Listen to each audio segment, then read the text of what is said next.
Bab 367. Tanpa disadari oleh Din dan Bu Mahira yang larut dalam percakapan dan tangisan, Alina berdiri talk jauh dari ruang tamu, bersembunyi di balik dinding dekat pintu kamarnya.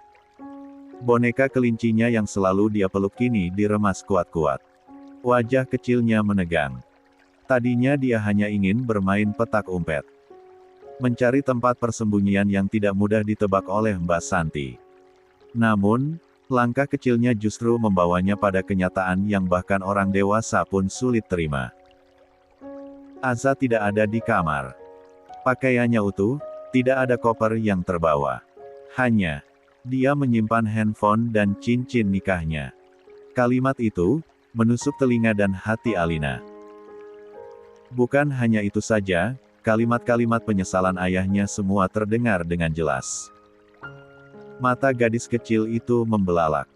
Bunda, pergi. Air mata Alina menetes pelan, jatuh di pipi cubinya. Wajahnya memerah. Namun, tidak ada suara. Tidak ada isakan nyaring. Hanya tatapan kosong, syok, dan sedih campuran yang terlalu berat untuk anak sekecil itu. Langkah di belakangnya terdengar. Suara familiar memanggil. Alina. Ketahuan? Ayo, kalah. Pintu kamar terbuka, menampakkan sosok Mbak Santi dengan senyum lebar. Namun senyum itu langsung memudar ketika melihat Alina berdiri diam, menangis dalam diam. Tubuh kecil itu tampak membeku, seperti tak tahu harus melangkah kemana. Alina! Seru Mbak Santi panik, segera menghampiri dan memegang kedua pundak kecil itu. Ayo, ketahuan, kamu kalah. Kalimatnya terhenti. Mbak Santi baru menyadari betapa deras air mata Alina mengalir, tanpa isak tangis.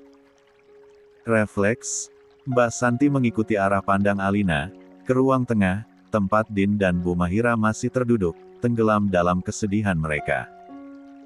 Seketika, Mbak Santi menggendong Alina. Astagfirullah, sini sayang, sini, bisiknya panik. Dia segera membawa Alina kembali ke kamar, menutup pintu perlahan dengan kaki agar tak menarik perhatian. Dia mendudukkan Alina di atas kasur, sementara dirinya sendiri bersimpuh di lantai, menatap wajah gadis kecil itu dengan penuh khawatir. Ada apa, sayang? Kenapa menangis? Tanyanya lembut, tangannya mengelus dada Alina yang naik turun. Tangis Alina mulai membesar. Napasnya memburu, matanya memerah. Bunda, ucapnya lirih. Mbak Santi mengernyit. Bunda kenapa, sayang? Alina menoleh padanya, matanya penuh luka.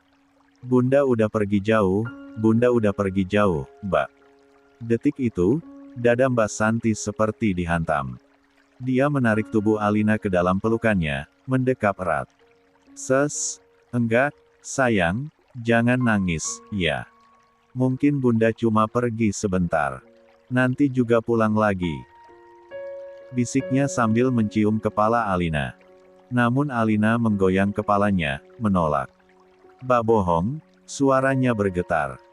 Katanya Bunda sebentar lagi pulang, tapi sekarang, Bunda ninggalin Alina.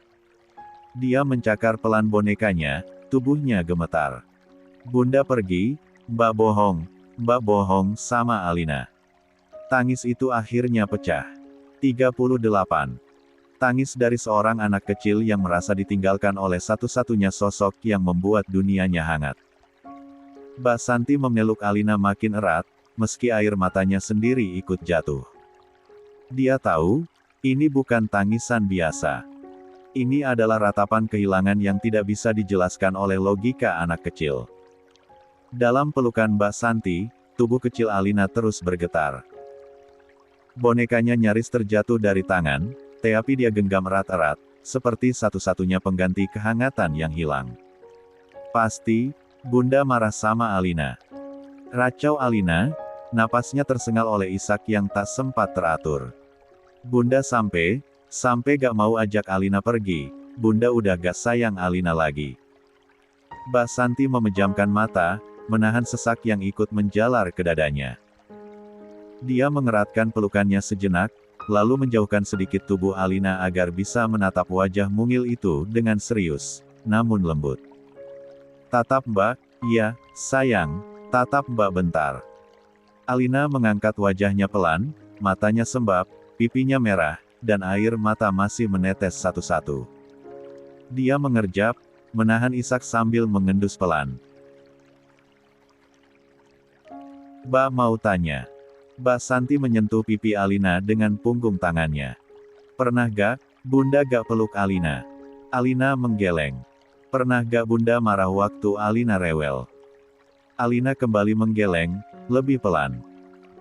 "Pernah gak Bunda bilang gak sayang sama Alina?" Air mata Alina turun lagi, tetapi dia tetap menggeleng lemah. Mbak Santi tersenyum, suaranya bergetar penuh kasih. "Bunda sayang banget sama Alina. Setiap malam, Bunda selalu temenin Alina tidur, kan? Selalu bacain doa, bacain kisah-kisah Nabi, kadang sambil gendong kalau Alina susah tidur." Alina mengangguk pelan, matanya berkaca lagi. Tapi kenapa? Kenapa Bunda gak ajak Alina juga pergi?" Dia menatap Mbak Santi dengan sorot mata patah. Alina nakal, iya." Suaranya bergetar. "Apa Bunda marah, karena Alina manggil Tante Siva, Ibu?" Pertanyaan itu membuat Mbak Santi tercekat. Napasnya tertahan. Dia menarik Alina ke pelukannya lagi, mencium ubun-ubun kecil itu berkali-kali. "Sayang, bukan karena Alina nakal. Bukan karena kamu manggil siapa-siapa. Bukan karena kamu salah." Dia menarik Alina menjauh sebentar, menatap mata gadis kecil itu sambil menangkup pipinya lembut. "Bunda cuma lagi sedih, sayang. Bunda lagi bingung. Tapi Bunda gak akan pernah benci Alina. Enggak akan pernah." Alina mengerjap, masih belum yakin. "Dengerin Mbak." "Iya," ucapnya lembut. "Cinta Bunda ke Alina, itu besar banget. Bahkan saat Bunda lagi jauh, lagi diam, lagi sedih, hatinya tetap penuh cinta buat Alina." Mbak Santi menempelkan jari telunjuknya ke dada Alina. "Cinta Bunda ada di sini, di hati kamu." Alina menatap ke bawah, ke arah dadanya sendiri, lalu kembali menatap Mbak Santi dengan mata berkaca. "Bunda balik lagi, ya, Mbak. Balik lagi buat peluk Alina." 39. "Insyaallah, sayang, Mbak yakin, Bunda kamu gak akan pernah ninggalin Alina selamanya." Dia cuma pergi sebentar, buat nenangin diri. "Tapi Alina tungguin, lama-lama boleh." Mbak Santi tersenyum, lalu menarik Alina ke pelukannya lagi. "Tungguin, sayang, Bunda pasti kangen sama Alina. Dan nanti, waktu ketemu lagi, Alina boleh peluk Bunda sekuat-kuatnya." Tangis Alina mereda, tetapi tubuh mungilnya tetap menempel erat di dada Mbak Santi, seperti anak burung yang takut kehujanan. Setelah lama dalam pelukan Mbak Santi, Alina akhirnya bersuara lagi. Suaranya pelan, sangat pelan seperti bisikan dari hati kecil yang rapuh. "Mbak." Mbak Santi langsung menunduk, menatap wajah Alina yang masih bersandar di dadanya. "Sudah berapa hari Bunda nggak di rumah?" Pertanyaan itu seperti pecahan kaca yang menghantam dada Mbak Santi. Dia tak bisa menjawab, karena dia sendiri tak tahu bagaimana menjelaskan waktu pada anak seusia Alina, apalagi menjelaskan kepergian yang belum dia tahu sampai kapan. Dia hanya mengelus punggung mungil itu, lembut, perlahan. "Doain Bunda, ya, sayang, biar cepat pulang. Biar Bunda tahu Alina nungguin dia," ucap Mbak Santi seraya mencium kepala Alina berkali-kali. Alina tidak menjawab. Dia hanya menatap lurus ke depan, ke arah pintu yang tertutup rapat. Seolah menunggu keajaiban terjadi di sana. Lalu suara lirihnya kembali terdengar. "Alina kangen, Mbak." Air mata kembali mengalir, membasahi pipi kecilnya. Alina pengin dipeluk Bunda. Dia menunduk, memeluk bonekanya, tetapi tak ada hangat yang dia rasakan. Waktu Alina mimpi buruk kemarin, gak ada Bunda yang peluk. Gak ada Bunda yang bisikin doa kayak biasa. Tangisnya kembali memuncak, kali ini bukan hanya isakan. Namun jeritan hati yang tertahan dalam suara kecil dan pelan, membuat dada Mbak Santi sesak luar biasa. Alina, gak pengin tidur lagi kalau bunda gak ada. Alina pengin peluk bunda sekarang banget. Mbak Santi tak bisa berkata apa-apa lagi. Air matanya ikut jatuh. Dia kembali menarik Alina dalam pelukan paling erat yang bisa dia berikan, mencoba menjadi perisai dari luka yang bahkan orang dewasa pun tak sanggup menanggungnya. Maafin Mbak, sayang, Mbak gak bisa gantiin bunda kamu, Mbak cuma bisa temenin Alina nunggu bunda pulang. Alina menangis lebih keras. Namun tak ada jeritan. Tangisnya seperti badai dalam bisu, membanjiri ruang kecil itu dengan rasa kehilangan yang terlalu besar untuk dipikul pundak sekecil itu. Dalam pelukan itu, Alina kembali bergumam, pelan sekali, seolah bicara pada dirinya sendiri. Bunda, Alina janji gak akan nakal lagi, asal bunda pulang. Mbak Santi terus memeluk erat tubuh mungil Alina, seolah pelukan itu bisa menyatukan kembali hati kecil yang mulai retak. Tangannya mengusap lembut punggung Alina yang masih terguncang oleh isak. Namun, tak satu pun kata bisa mengeringkan air mata yang jatuh dari mata bening itu. Dalam diamnya, Mbak 40.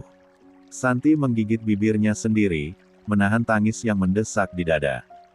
Hatinya seperti dililit rasa bersalah. Bukan hanya karena melihat Alina menangis seperti itu, tetapi karena hari ini, dia merasa telah gagal. Maafin Mbak, Alina, maafin Mbak.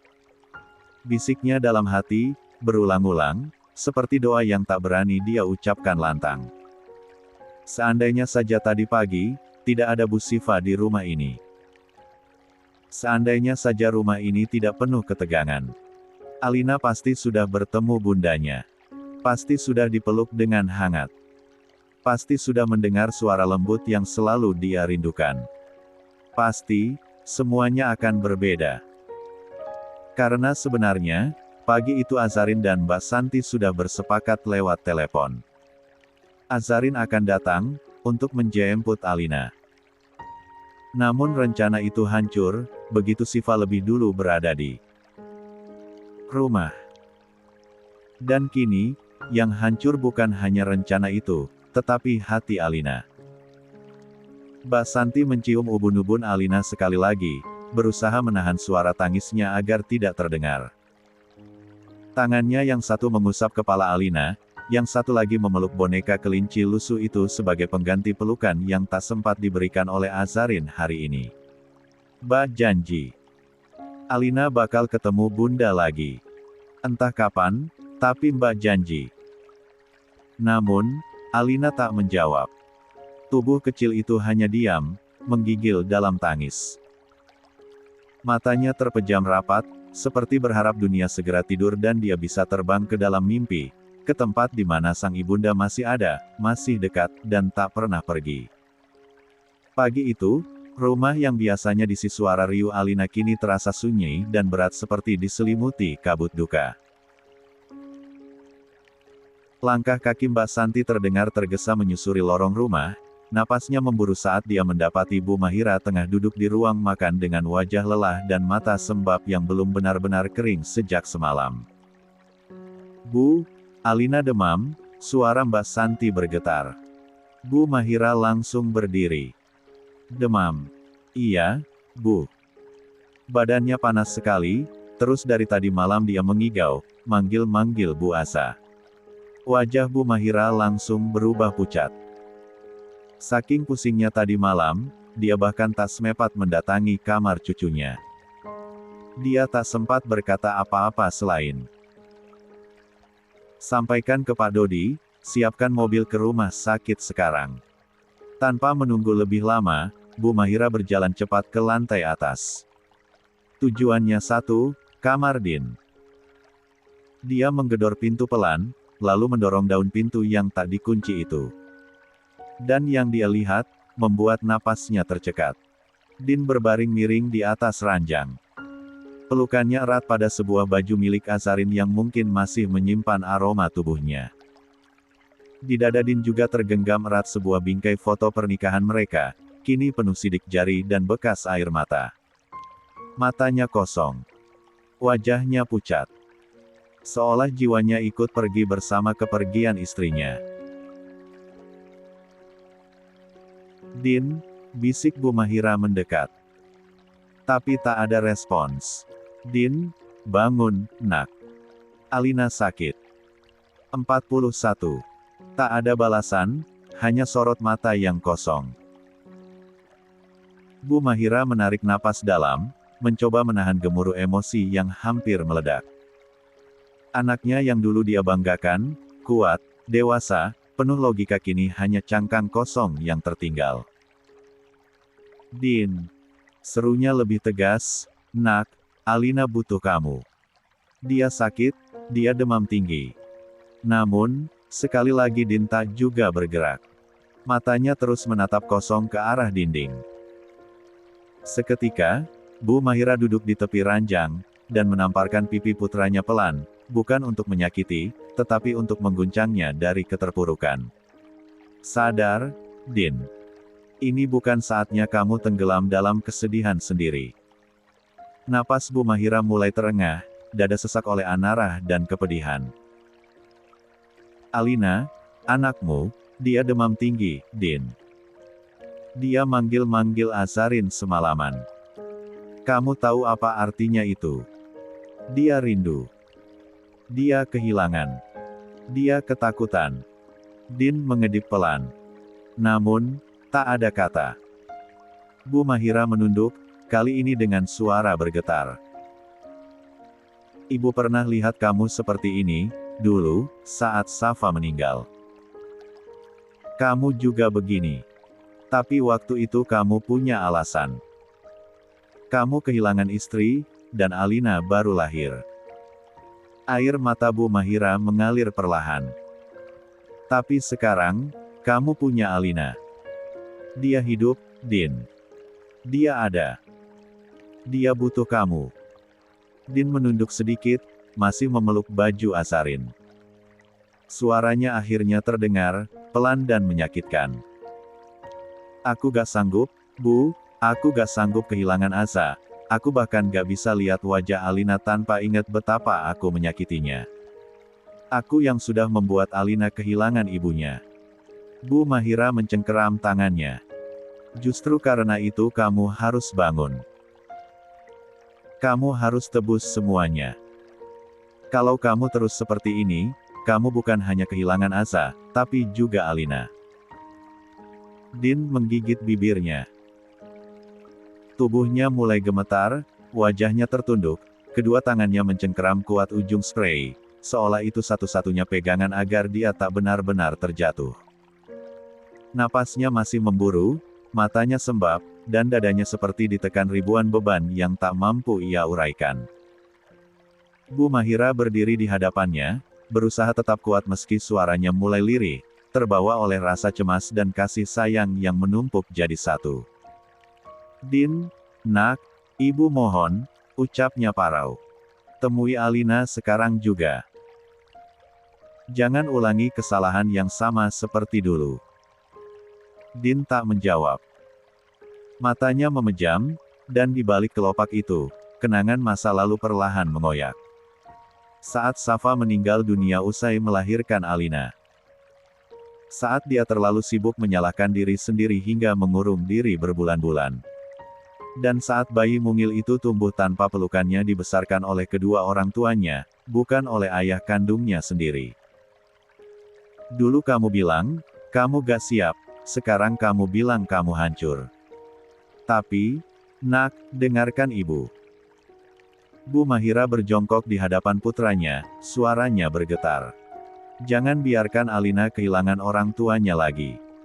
Jangan biarkan dia bertumbuh dalam luka yang kamu ciptakan sendiri. Din akhirnya mengangkat wajahnya, air matanya menetes deras. Bagaimana aku bisa temui Alina, Bu? Aku bahkan gak sanggup lihat diriku sendiri di cermin. Dia memejamkan mata sejenak. Aku bejat. Aku nyakitin semua orang. Aku hancur. 42. Kamu hancur. Suara Bu Mahira meninggi. Bukan karena marah, tetapi karena perih yang tak bisa lagi dia tahan. Kalau kamu hancur, lalu bagaimana dengan Alina? Din terdiam. Anakmu, Din.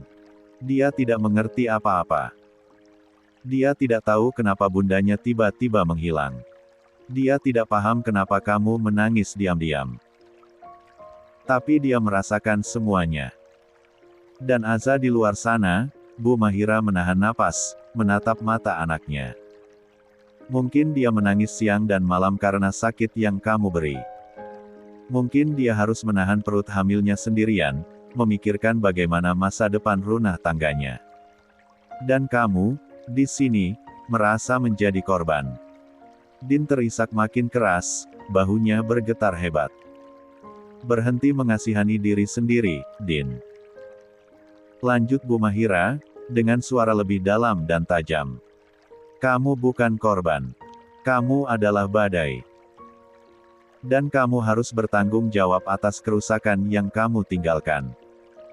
Din menunduk, tangisnya terpendam di tenggorokan. Namun Bu Mahira tidak berhenti.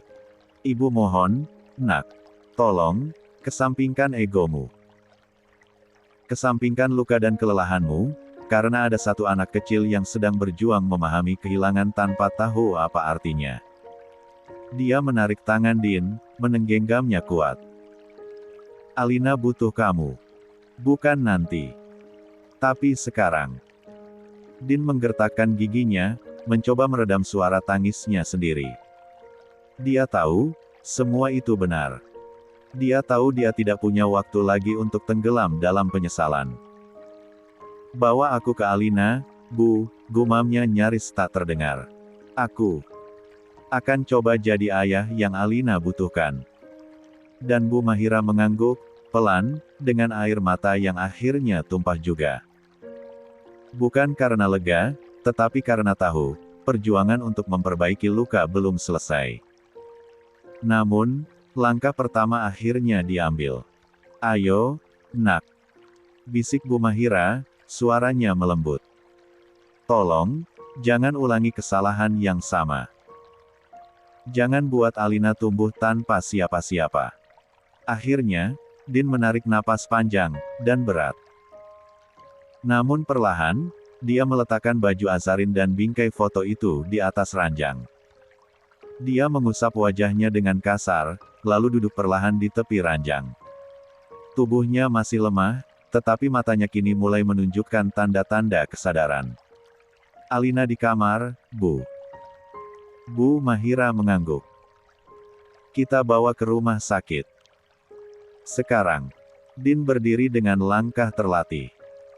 Masih terpukul, masih setengah hancur, tetapi kini dia tahu, ada satu cinta yang tak boleh dia abaikan, cinta seorang ayah untuk anaknya. Bu Mahira lebih dulu meninggalkan kamar Din, memberikan ruang agar anaknya bisa bersiap.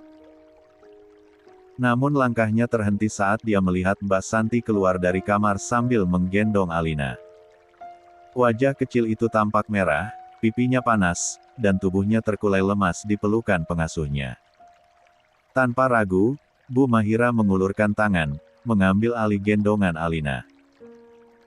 Meski tubuhnya tak lagi sekuat dulu, dan beban Alina jelas terasa berat, baginya tak ada yang lebih berat daripada luka dan keheningan yang menjerat rumah ini. Sini, biar ibu bawa.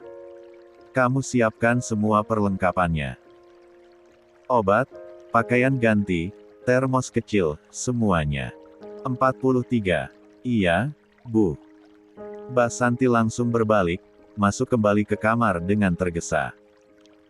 Bu Mahira membenarkan selimut kecil yang menutupi tubuh Alina, lalu melangkah menuju pintu. Namun begitu dia melewati kamar tamu, suara berderit terdengar. Pintu terbuka perlahan. Sosok Siva muncul di ambang pintu, masih mengenakan pakaian rumah sakit, tangan kirinya tertancap infus yang dipegang oleh perawat yang selalu berjaga. Matanya sayu, tubuhnya tampak rapuh, tetapi tetap mencoba tegak berdiri. "Bu," panggilnya lirih, "Alina kenapa?" Bu Mahira berhenti sejenak. Dia memutar tubuhnya, menatap Siva bukan dengan belas kasih, tetapi dengan dingin. Tatapan seorang ibu yang belum bisa menerima luka yang terlalu dalam. Dia tak menjawab. Hanya menarik napas panjang. Lalu, tanpa memedulikan pertanyaan Siva, dia memanggil ke belakang. "Mbak Santi, cepat, ibu tunggu di mobil." Setelah itu, dia pun melangkah keluar, menggendong Alina erat, seperti ingin menjauhkan cucunya dari segala sebab luka, termasuk dari Siva. Siva tetap berdiri di ambang pintu. Tak bergerak. Mata beningnya berkaca-kaca. Dia tahu lagi harus merasa apa, sedih, bersalah, atau hanya pasrah. "Ayo, Bu.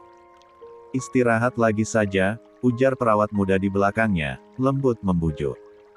Siva hanya menggeleng pelan. Pandangannya tetap ke arah tangga, ke pintu depan rumah yang baru saja tertutup oleh kepergian Bu Mahira dan Alina.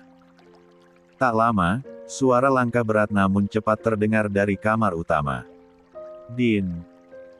Pria itu muncul dari balik koridor dengan penampilan rapi, kemeja biru langit yang lengannya digulung hingga siku, celana gelap, dan wajah lelah yang dipaksakan tegar. Langkahnya tegap, sorot matanya fokus, seolah hanya ada satu tujuan, Alina. Saat melewati kamar tamu, dia tetap menunduk, bahkan tak melirik sedikit pun ke arah Siva. Namun, Siva menatapnya penuh harap, perasaannya berkecamuk hebat. "Kak." Suaranya nyaris tak terdengar, namun cukup untuk membuat Din berhenti seketika. Dia menoleh. Pandangan mereka bertemu. Siva menatapnya dengan mata yang basah, sementara Din memandangi Siva dengan tatapan dingin, datar, dan ajam. "Masuk ke dalam." Suaranya terdengar pelan, tetapi tegas. "Jangan pernah menampakkan wajahmu di depanku." Siva tercekat. Namun dia tetap berdiri. Masih mencoba bicara. "Kak, aku." Din mendekat satu langkah. Sorot matanya mengeras. "Jangan karena Azaga ada, kamu jadi berani memanggilku. Istriku cuma satu. Namanya Azarin Nafisa."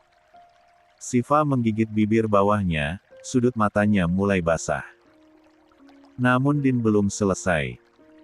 Telunjuknya terangkat. "Kalau bukan karena kamu ngancam bunuh diri. Kalau bukan karena nama Safa. Dan bukan karena Davi. Kamu gak akan pernah jadi siapa-siapa di rumah ini." Napas Din mulai memburu. Ucapan itu terasa seperti pukulan berlapis bagi Siva. "Ingat perjanjian kita, Siva. Kamu di sini karena terpaksa. Bukan karena cinta. Bukan karena aku ingin." Siva akhirnya menunduk. Air matanya jatuh, menetes di lantai, satu persatu. Namun dia tak berkata apa-apa lagi.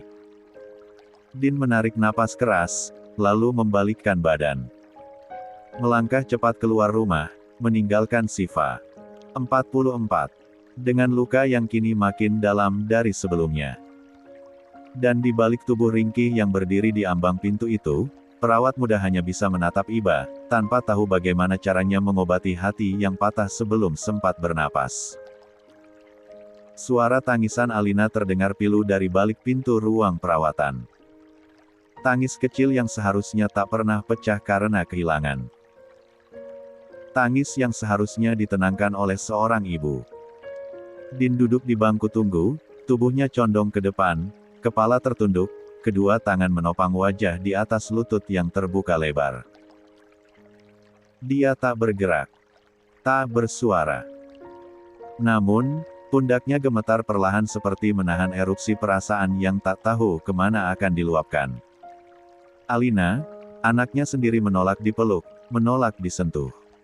Seolah-olah, Semua luka Azarin kini menitis ke tubuh mungil itu. Membentuk jarak, membentuk dinding. Sementara itu, Bu Mahira berdiri tepat di depan kaca, mengintip ke dalam ruangan M. Dia melihat Mbak Santi sedang mengelus kepala Alina sambil berusaha menenangkan tangisnya, ditambah tim medis sedang memasangkan jarum infus. "Bunda, Alina maunya sama Bunda," jerit Alina sambil meronta. Napas Bu Mahira memburu. Matanya pun mulai memerah. Dia menatap ke belakang, ke arah putranya yang masih membatu di kursi tunggu. Hatinya ikut bergetar, antara marah, sedih, dan kecewa yang terlalu tebal menutupi kasih sayang.